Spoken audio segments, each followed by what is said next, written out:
21 de març. Aquest trimestre em toca seure amb la Míriam. Ja fa temps que es fica amb mi, però últimament està arribant al límit. No sé si aguantaré tot un trimestre amb ella.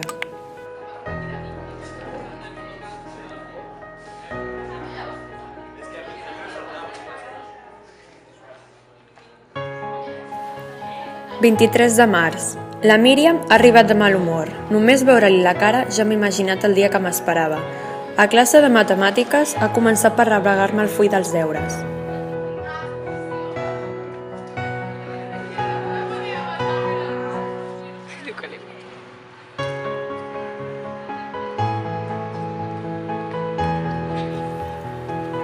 Després, educació física, m'ha llançat una pilota amb molta força a propòsit.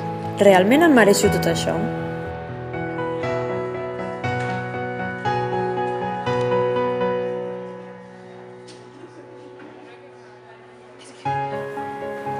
«4 d'abril.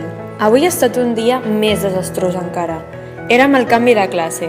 Tenia els llibres sobre la taula, amb les ulleres, i la Míriam ha passat pel costat, m'ha llançat tot a terra i gairebé em trenca les ulleres. Quan he arribat a casa, no m'he atrevit a dir als pares el que havia passat de veritat. No vull preocupar-los, i al cap i a la fi, si m'ho fa, deu ser perquè m'ho mereixo.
Alba, una nota fantàstica. Enhorabona, felicito. Míriam, dona, és que t'hi has d'esforçar molt més, que no ho veus on vas amb això? 21 de març. M'ha tocat seure amb l'Alba. Sempre li he tingut enveja, té uns pares que se n'ocupen. No la puc veure, sempre treu bones notes, no la suporto. És que l'Alba ho té tot.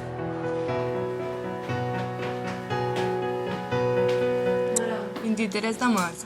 Avui he tingut un dia desastrós. Quan m'he despertat no he pogut parlar amb la meva mare, ni un minut, perquè estava molt enfeinada, com sempre, ocupant-se de la perfecta la meva germana. Estic farta d'aquesta situació.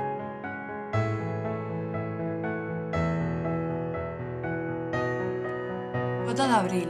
Estic farta. Ja no puc més amb aquesta situació. Sento com si pogués desaparèixer i no importés a ningú, i menys a la meva família.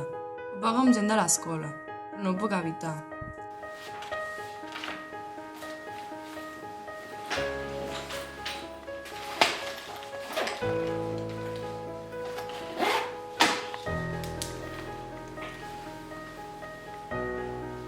Alba, no sabia que t'estava fent tant de mal. Ho sento.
Aquest curs, la Míriam, l'Alba, el Sergi i jo, que sóc la Clàudia, formem part de l'equip de mediació de l'institut.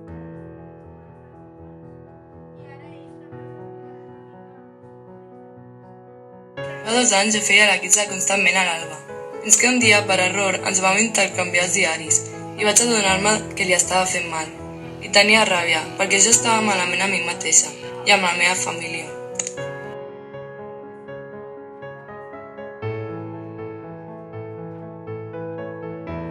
A segon d'ESO, la Míriam m'enviava missatges de menyspreu i em tractava molt malament. Jo procurava amagar el problema i això només servia per empitjorar-lo.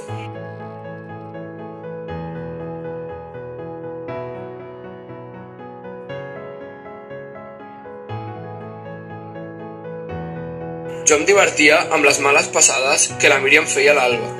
Després vaig entendre que no podem donar suport mai a conductes que ofereixen algú altre.